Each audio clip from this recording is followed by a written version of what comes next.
ہے رمضان میں آتی نماز تراویح، سنو کیا سکھاتی نماز تراویح، سنو کیا سکھاتی نماز تراویح۔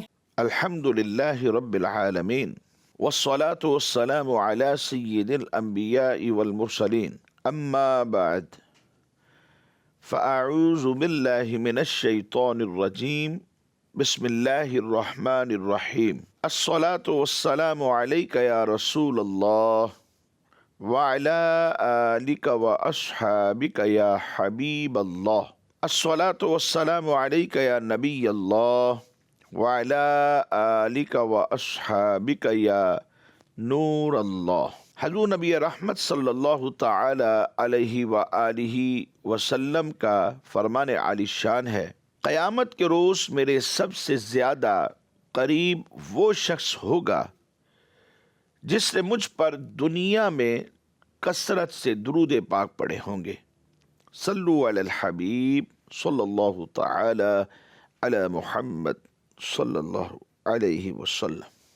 پیارے اسلامی بھائیوں اور مدنی چینل کے ناظرین، رمضان المبارک اپنی بہاریں لٹا رہا ہے اور مسلمان خوب اس میں عبادات کر کے اللہ تبارک و تعالیٰ کو راضی کرنے کی کوشش کر رہے ہیں۔ اللہ تبارک و تعالیٰ ہماری ان عبادات کو، نوافل کو، روزوں کو اپنی بارگاہ میں قبول فرما کر ہم سب کے لیے نجات کا سبب بنائے۔ ناظرین، نماز تراویح اللہ تبارک و تعالیٰ کی طرف سے ایک نعمت ہے جو مسلمانوں کو رمضان المبارک میں نصیب ہوئی۔ آقا دو عالم صلی اللہ تعالیٰ علیہ وآلہ وسلم رمضان المبارک میں سوائے وتر کے 20 رکعات نماز تراویح ادا کیا کرتے تھے، اور آج چھٹی نماز تراویح ہے اور درس تراویح میں چھٹے سپارے کے حوالے سے ہم کچھ گفتگو کریں گے۔ اس پارے میں ظالم کی برائی کرنا اس کا ذکر کیا گیا۔ رسولوں پر بلا تفریق رسالت ایمان لانے کا حکم دیا گیا، شرک کی مذمت ہے اور قرآن سے محبت کرنی چاہیے، اس کا ذکر ہے۔ وراثت کا ایک اہم مسئلہ ہے، اس کی طرف توجہ بھی دلائی گئی۔ ایفائے عہد کا حکم دیا گیا کہ اپنے وعدوں کو پورا کرو۔ حلال جانوروں کا بیان بھی ہے اور حرام جانوروں کا بھی ذکر کیا گیا۔ عہد کتاب سے نکاح کے چند جو اہم مسائل ہیں انہیں بھی واضح کیا گیا، اور دنیا میں جو پہلا قتل ہوا، یعنی قابیل نے جو حابیل کو، حضرت آدم علیہ السلام کے یہ دونوں بیٹے تھے، جو قتل کیا قابیل نے حابیل کو، اس کا بھی ذکر موجود ہے۔ اور نصارہ کے جو غلط عقائد ہیں، ان غلط عقائد و نظریات کو بھی اس پارے میں بیان کیا گیا ہے۔ آئیے کچھ مختصر وضاحت بھی ہو جائے۔ ظالم کی برائی کرنا، ویسے تو اسلام کا ایک اہم اصول یہ ہے کہ اسلام دوسروں کے جو عیب ہوتے ہیں ان کی پردہ پوشی کا حکم دیتا ہے، اور برائی کی تشہیر کو اسلام پسند نہیں کرتا، مگر اس کے باوجود مظلوم کی داد رسی کے لیے ظالم کے خلاف آواز کو بلند کرنے کی اجازت بھی دیتا ہے اسلام۔ قرآن کریم میں چھٹے سپارے میں اللہ تبارک و تعالی ارشاد فرماتا ہے، لا يحب اللہ الجہر بالسوء من القول الا من ظلم وکان اللہ سمیعا علیما۔ بری بات کا اعلان کرنا اللہ پسند نہیں کرتا مگر مظلوم سے، اور اللہ سننے والا، جاننے والا ہے۔ یعنی اسلام کا جو اہم اصول ہے اسے بھی واضح کر دیا گیا، اور اس کے ساتھ ساتھ یہ بھی بیان کر دیا گیا کہ مظلوم کی داد رسی کی جاتی ہے، اور رسولوں پر بلا تفریق رسالت ایمان لانے کا حکم دیا گیا۔ جو لوگ ایمان لانے میں اللہ اور اس کے رسولوں کے درمیان فرق کریں یا بعض رسولوں پر ایمان لائیں اور بعض کا انکار کر دیں یا ایمان اور کفر کے درمیان میں کوئی درمیانی جو راستہ ہوتا ہے اسے تلاش کر لیں، ان کے بارے میں فرمایا گیا کہ یہ لوگ پکے کافر ہیں۔ مومن صرف وہ ہے جو اللہ پر ایمان لائے اور بلا تفریق رسالت اس کے جتنے بھی رسول ہیں ان سب رسولوں پر وہ ایمان لائے۔ ایسا نہیں ہے کہ چند کو مان لیا اور باقیوں کو چھوڑ دیا۔ جتنے رسول اللہ کی طرف سے آئے، جتنے بھی انبیاء کرام علیہم السلام آئے، سب پر ایمان لانا۔ اسی لیے کہا جاتا ہے کہ کم و بیش 1,24,000 انبیاء کرام علیہم السلام ہم سب پر ایمان لاتے، اور پھر ساتھ میں کم و بیش کا لفظ بھی جوڑ دیا جاتا ہے تاکہ کوئی کمی نہ رہ جائے اور زیادتی بھی نہ ہو جائے۔ جو اصل فگر ہے وہ تو اللہ تبارک و تعالی ہی جانتا ہے۔ اس حوالے سے اللہ کریم نے اسی پارے میں ارشاد فرمایا، ان الذین یکفرون باللہ ورسلہ وَيُرِيدُونَ أَن يُفَرِّقُوا بَيْنَ اللَّهِ وَرُسُلِهِ وَيَقُولُونَ نُؤْمِنُ بِبَعْضٍ وَنَكْفُرُ بِبَعْضٍ وَيُرِيدُونَ أَن يَتَّخِذُوا بَيْنَ ذَلِكَ سَبِيلًا أُولَئِكَ هُمُ الْكَافِرُونَ حَقًّا وَأَعْتَدْنَا لِلْكَافِرِينَ عَذَابًا مُهِينًا۔ فرمایا وہ لوگ جو اللہ اور اس کے رسولوں کو نہیں مانتے اور چاہتے ہیں کہ اللہ اور اس کے رسولوں میں فرق کریں اور کہتے ہیں کہ ہم کسی پر تو ایمان لاتے ہیں اور کسی کو انکار کرتے ہیں، یعنی کسی کا انکار کر دیتے ہیں، اور یہ چاہتے ہیں وَيُرِيدُونَ اور یہ چاہتے ہیں کہ ایمان و کفر کے درمیان میں بیچ میں کوئی راہ نکال لے۔ ان کے بارے میں فرما دیا گیا تو یہی لوگ پکے کافر ہیں۔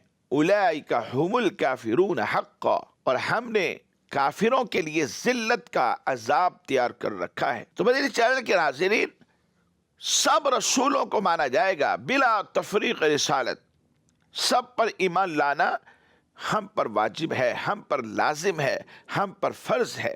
اور اسی سپارے میں شرک کی مذمت بھی کی گئی ہے۔ شرک جو بہت بڑا گناہ ہے، سب سے بڑا گناہ، جس کی معافی نہ ہونے کا ذکر قرآن میں کیا گیا ہے۔ دین میں مبالغہ آرائی نہ کیا کرو، حد سے نہ بڑا کرو، ادب و احترام کے جذبات کو اپنی حدود میں رکھنا چاہیے۔ جی ہاں، ادب کا حکم تو ہے لیکن شریعت کے دائرے میں رہ کر، شریعت کی جو حدود ہیں انہیں کراس کرنے کی اجازت نہیں۔ اس لیے واضح کر دیا گیا کہ حد سے نہ بڑا کرو۔ ادب و احترام کا جو بھی معاملہ ہے، ادب و احترام کے جذبات کو اپنی حدود میں رکھنا چاہیے، شریعت کے دائرے میں رہ کر ادب و احترام کا حکم ہے۔ حضرت عیسیٰ علی نبینا وعلیہ الصلاۃ والسلام کو معاذ اللہ لوگوں نے یہ کہا کہ یہ بھی اللہ ہے یا اللہ کے بیٹے ہیں، تو فرمایا یہ تو کوئی دینداری نہیں، تمہارے جو عقائد و نظریات ہے، تم جو باتیں کر رہے ہو، یہ تو کوئی دینداری نہیں۔ حضرت عیسیٰ علیہ نبی علیہ الصلاۃ والسلام یا اللہ کے مقرر کردہ جتنے بھی فرشتے ہیں، ان فرشتوں نے اللہ کا بندہ کہلانے میں کبھی کسی قسم کی آر محسوس ہی نہیں کی۔ یعنی عیسیٰ علیہ السلام کو تو اس بات پر آر نہیں ہے کہ وہ اپنی ذات کے لیے یہ کہتے ہیں کہ میں اللہ کا بندہ ہوں، اور فرشتوں کو بھی اس بات پر کوئی آر نہیں کہ وہ اللہ کی مخلوق ہیں۔ تو پھر عیسائی حضرت عیسیٰ علیہ نبی علیہ الصلاۃ والسلام کو اللہ کا بندہ کہنے میں آر محسوس کیوں کرتے ہیں؟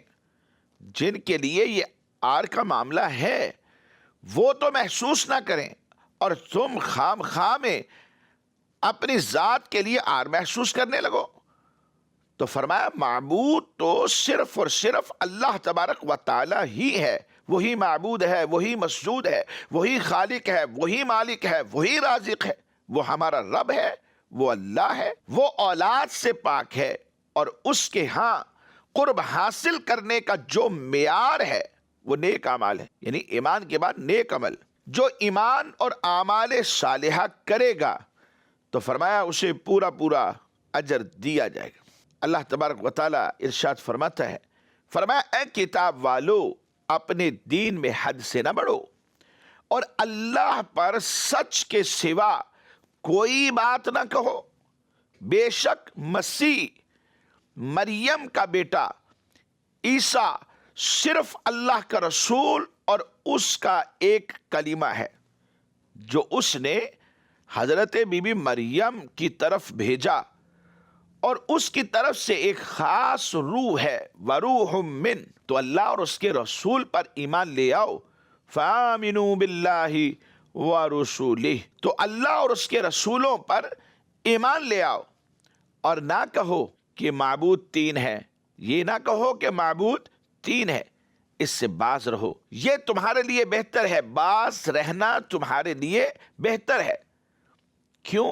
کہا کہ صرف اللہ ہی ایک معبود ہے، وہ پاک ہے اس سے کہ اس کی کوئی اولاد ہو، اسی کا ہے جو کچھ آسمانوں میں ہے اور جو کچھ زمین میں ہے، اور اللہ کافی کارساز ہے، وَكَفَى بِاللَّهِ وَكِيلًا۔ تو یہ جو تثلیث کا عقیدہ ہے، اس عقیدے کا رد کر دیا گیا اور کہا کہ تثلیث کا عقیدہ مت رکھو، یہ تمہارے لیے بہتر ہے اور یقیناً کہ بہتر ہے، کیونکہ رب نے فرما دیا تو اس سے بڑھ کر بھی کوئی بات ہو سکتی ہے۔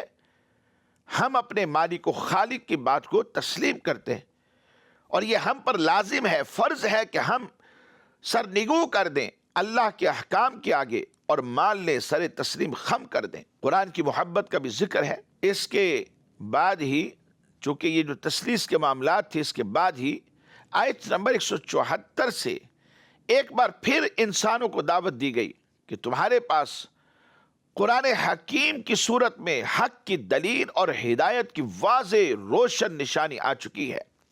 اب جو لوگ اللہ پر ایمان لائیں اور قرآن حکیم سے لو لگا لیتے ہیں تو اللہ انہیں اپنی رحمت میں داخل فرمائے گا اور اپنے فضل سے انہیں مالا مال کر دے گا، اور اپنی طرف سے سیدھے راہ کی ہدایت بھی دے گا۔ اور قرآن سے لو لگانے سے مراد صرف زبانی اقرار نہیں ہے، بلکہ دل سے یقین رکھنا ہے۔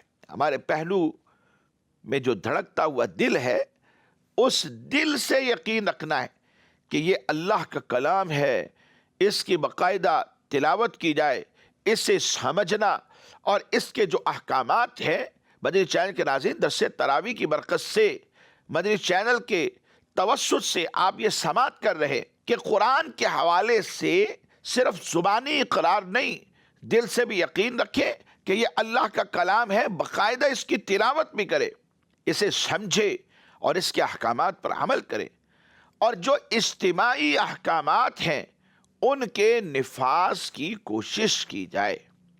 اللہ رب العزت فرماتا ہے، یا ایھا الناس قد جاءکم برہان من ربکم وانزلنا الیکم نورا مبینا۔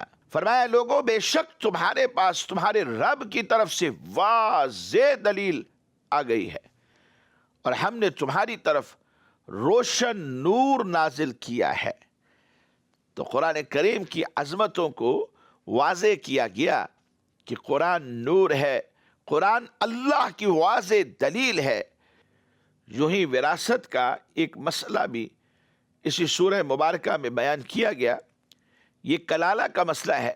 یستفتونک قل اللہ یفتیکم فی الکلالہ ان امرؤ ہلک لیس لہ ولد وَلَهُ أُخْتٌ فَلَهَا نِصْفُ مَا تَرَكَ وَهُوَ يَرِثُهَا إِن لَّمْ يَكُن لَّهَا وَلَدٌ فَإِن كَانَتْ اثْنَتَيْنِ فَلَهُمَا الثُّلُثَانِ مِمَّا تَرَكَ وَإِن كَانُوا إِخْوَةً رِجَالًا وَنِسَاءً فَلِلذَّكَرِ مِثْلُ حَظِّ الْأُنثَيَيْنِ یبین اللہ لکم ان تضلوا واللہ بکل شیء علیم۔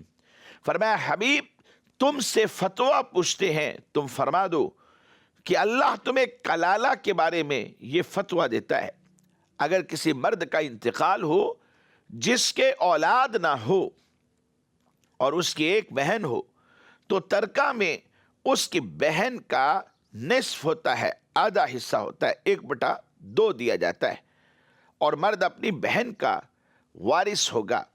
اگر بہن کی اولاد نہ ہو، پھر اگر وہ 2 بہنیں ہوں، ترکہ میں ان کا 2/3 حصہ ہوگا، اور اگر بھائی بہن ہوں جن میں مرد بھی ہوں اور عورتیں بھی ہوں تو مرد کا حصہ 2 عورتوں کے برابر ہوگا۔ فَلِلذَّكَرِ مِثْلُ حَظِّ الْأُنثَيَيْنِ، تو پھر فرمایا اللہ تمہارے لیے صاف بیان فرماتا ہے تاکہ تم بھٹک نہ جاؤ، اور اللہ ہر چیز جانتا ہے۔ اس کے بعد مدنی چینل کے ناظرین سورہ مائدہ ہے۔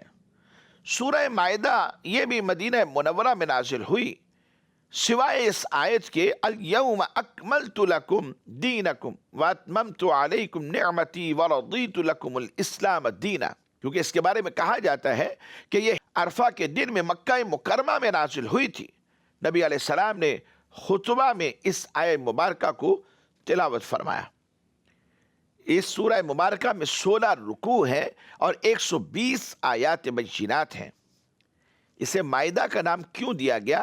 اصل میں عربی زبان میں مائدہ دسترخوان کو کہا جاتا ہے، جو ہم کھانے سے پہلے ایک دسترخوان بچھا لیتے ہیں اور اس کے اوپر اشیاء رکھتے ہیں جو کھانے کی ہوتی ہیں، پھر سب مل کر گھروں میں کھانا کھاتے ہیں، یہ دسترخوان۔ اور اس سورت کی آیت نمبر 112 تا 115 میں چونکہ یہ واقعہ مذکور ہے کہ اللہ کے نبی حضرت عیسیٰ علیہ نبی علیہ الصلاۃ والسلام کے حواریوں نے حضرت عیسیٰ علیہ الصلاۃ والسلام سے آسمان سے مائدہ یعنی کھانے کا ایک دسترخوان نازل کیے جانے کا مطالبہ کیا تھا، اور حضرت عیسیٰ علیہ نبی علیہ الصلاۃ والسلام نے اللہ تبارک و تعالیٰ سے مائدہ کے نازل ہونے کی دعا کی۔ اس واقعے کی مناسبت سے سورہ مبارکہ کا نام سورہ مائدہ رکھا گیا۔ یوں ہی ایفائے عہد اور حلال جانوروں کا بیان بھی ہے، وعدے کو پورا کرنے کا حکم دیا گیا، اور حکم دے کر تربیت اخلاق سے اس سورہ مبارکہ کا گویا کہ آغاز کیا گیا۔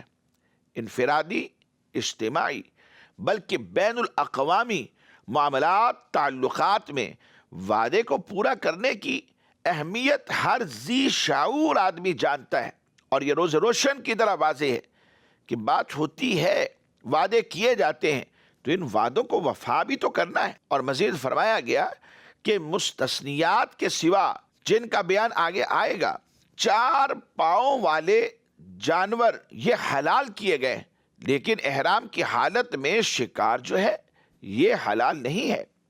چنانچہ قرآن کریم میں سورہ مائدہ میں اللہ تبارک و تعالی ارشاد فرماتا ہے، یا ایھا الذین آمنوا اوفوا بالعقود، کیا ایمان والو تمام عہد پورے کیا کرو۔ یہاں پر وعدہ پورا کرنے کا حکم دیا، اور قرآن میں دوسری جگہ فرمایا کہ ان وعدوں کے بارے میں کل قیامت کے روز پوچھا جائے گا، تو اس لیے وعدے وفا کرنے چاہیے۔ پھر فرمایا احلت لکم بہیمۃ الانعام الا ما یتلی علیکم غیر محل الصید وانتم حرم ان اللہ یحکم ما یرید، تمہارے لیے چپائے جانور حلال کر دیے گئے سوائے ان کے جو تمہارے سامنے بیان کیے جائیں گے، یعنی اس کے بعد ان کا بھی ذکر ہے، لیکن احرام کی حالت میں شکار یہ حلال نہ سمجھو، اس سے بھی منع کر دیا گیا۔ بے شک اللہ جو چاہتا ہے وہ حکم دیتا ہے۔ مدنی چینل کے ناظرین، آیت نمبر 3 میں محرمات قطعیہ کا بیان کیا گیا۔ اچھا وہ کون کون سی ہیں؟ وہ حلال جانور جو طبعی طور پر مر گیا اور ذبح نہ کیا جا سکا، خود بخود مر گیا ذبح کرنے سے پہلے، یعنی وہ مردار ہے، یہ بھی حرام ہے۔ ذبح کے وقت بہنے والا خون یہ بھی حرام ہے۔ خنزیر کا گوشت جس جانور پر ذبح کرتے وقت غیر اللہ کا نام لیا گیا ہو، یعنی اسے ذبح کرتے ہوئے ہی تسمیہ نہیں پڑی گئی، اللہ کا نام نہیں لیا گیا، غیر اللہ کا نام، اور یہ جان بوجھ کر کیا گیا، وہ حلال جانور جو گلا گھونٹنے سے مر جائے، وہ حلال جانور جو چوٹ لگنے سے مر جائے، وہ حلال جانور جو بلندی سے گر کر مر جائے، وہ حلال جانور جسے جانوروں نے سینگوں کی چوٹ سے مار دیا اور یہ ذبح نہیں کیے جا سکے، اور مزید وہ حلال جانور جسے درندوں نے کھایا ہو، وہ حلال جانور جو بتوں کے تھان پر ان کے نام پر ذبح کیا گیا ہو، اور فال کے تیروں سے قسمت کا حال معلوم کرنا، یہ محرمات قطعیہ ہے۔ اور مزید چینل کے ناظرین واضح کیا گیا، حرمت علیکم المیتۃ والدم ولحم الخنزیر وما اہل لغیر اللہ بہ والمنخنقۃ والموقوذۃ والمتردیۃ والنطیحۃ وما اکل السبع الا ما ذکیتم وما ذبح علی النصب وان تستقسموا بالازلام ذلکم فسق اليوم یئس الذین کفروا من دینکم فلا تخشوهم واخشون اليوم اکملت لکم دینکم واتممت علیکم نعمتی ورضیت لکم الاسلام دینا فمن اضطر فی مخمصۃ غیر متجانف لإثم فإن اللہ غفور رحیم۔ فرمایا تم پر حرام کر دیا گیا مردار اور خون اور سور کا گوشت، اور وہ جانور جس کے ذبح کے وقت غیر اللہ کا نام پکارا گیا ہو، اور وہ جو گلا گھونٹنے سے مرے، اور وہ جو بغیر دھاری دار چیز کی چوٹ سے مارا جائے، اور جو بلندی سے گر کر مرا ہو، اور جو کسی جانور کے سینگ مارنے سے مرا ہو، اور وہ جسے کسی درندے نے کھا دیا ہو مگر درندوں کا شکار کیا ہوا، وہ جانور جنہیں تم نے زندہ پا کر اسے ذبح کر دیا، جیسے جانور شکار کے لیے بھیجے جاتے ہیں اور وہ زندہ پکڑ دیا اور پھر اسے ذبح کر دیا، اور جو کسی بت کے آستانے پر ذبح کیا گیا ہو، اور حرام ہے کہ پانچ سے ڈال کر قسمت معلوم کرو، یہ گناہ کا کام ہے۔ فرمایا ذالکم فسق۔ پھر اس کے بعد یہ بھی واضح کر دیا گیا کہ آج تمہارے دین کی طرف سے کافر نا امید ہو گئے تو ان سے نہ ڈرو اور مجھ سے ڈرو۔ اور اس کے بعد وہ آیت بیان کر دی گئی جس میں دین کا کمال ہے اور نعمت کی تمامیت کا ذکر ہے، اور یہ واضح کر دیا گیا کہ تمہارے لیے اسلام کو بطور دین جو ہے وہ اللہ رب العزت نے پسند فرمایا، اور فرمایا الیوم اکملت لکم دینکم واتممت علیکم نعمتی ورضیت لکم الاسلام دینا۔ ارشاد فرمایا آج میں نے تمہارے لیے تمہارا دین مکمل کر دیا، اور میں نے تم پر اپنی نعمت پوری کر دی اور تمہارے لیے اسلام کو دین پسند کیا، ورضیت لکم الاسلام دینا۔ گویا اسلام جو ہے یہ اللہ کا پسندیدہ دین ہے۔ اور مزید آگے ارشاد فرمایا تو جو بھوک پیاس کی شدت میں مجبور ہو اس حال میں کہ گناہ کی طرف مائل نہ ہو، گناہ کا ارادہ نہیں ہے لیکن اضطراری کیفیت ہے، تو وہ کھا سکتا ہے، تو بے شک اللہ بخشنے والا مہربان ہے۔ یوں ہی اس پارے میں دنیا کا جو پہلا قتل تھا کہ قابیل نے حابیل کو قتل کیا اور جو اس کی وجہ ہے اس کا بھی ذکر کر دیا گیا۔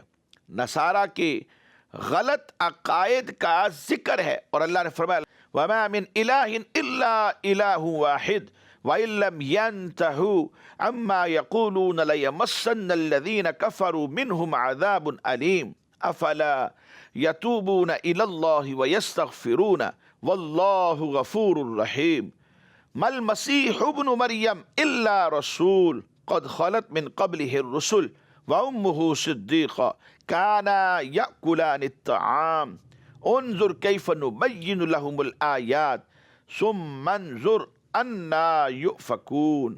ان آیات بینات میں نصارہ کے عقیدوں کی جو خرابیاں تھیں ان کو بیان کیا گیا کہ وہ الوہیت عیسیٰ علیہ السلام اور تثلیث کے عقیدے کے قائل ہیں، حالانکہ اللہ تبارک و تعالیٰ کی ذات جو ہے وہ وحدہ لا شریک ہے۔ اور مسیح بن مریم نے بھی بنی اسرائیل سے یہی کہا تھا کہ مسیح بن مریم اسی طرح ایک رسول ہے جس طرح ان سے پہلے رسول گزر چکے ہیں، اور ان کی جو والدہ ہے وہ صدیقہ ہے۔ تو مدنی چینل کے ناظرین، جو نصارہ کے غلط عقائد تھے ان کا بھی رد کیا گیا، انہیں بیان کیا گیا، اور جو رد تھا بالکل واضح ہے۔ رب کائنات نے اسی پارے میں، چھٹے سے بارے میں اس کا بھی ذکر کر دیا۔ تو مدنی چینل کے ناظرین، ہمارے آج کے سلسلے کا وقت اختتام کو پہنچا۔ ہم اجازت چاہتے ہیں، دعا گو ہیں اللہ کریم ہم سب کو رمضان المبارک کی حقیقی برکتیں حاصل کرنے والا بنائے، اور قرآن پاک کی محبت ہمارے دلوں میں پیدا فرمائے۔ آمین بجاہ النبی الامین صلی اللہ تعالی علیہ وآلہ وصحبہ وبارک وسلم۔ ہے رمضان میں آتی نماز تراویح، سنو کیا سکھاتی نماز تراویح، سنو کیا سکھاتی نماز تراویح۔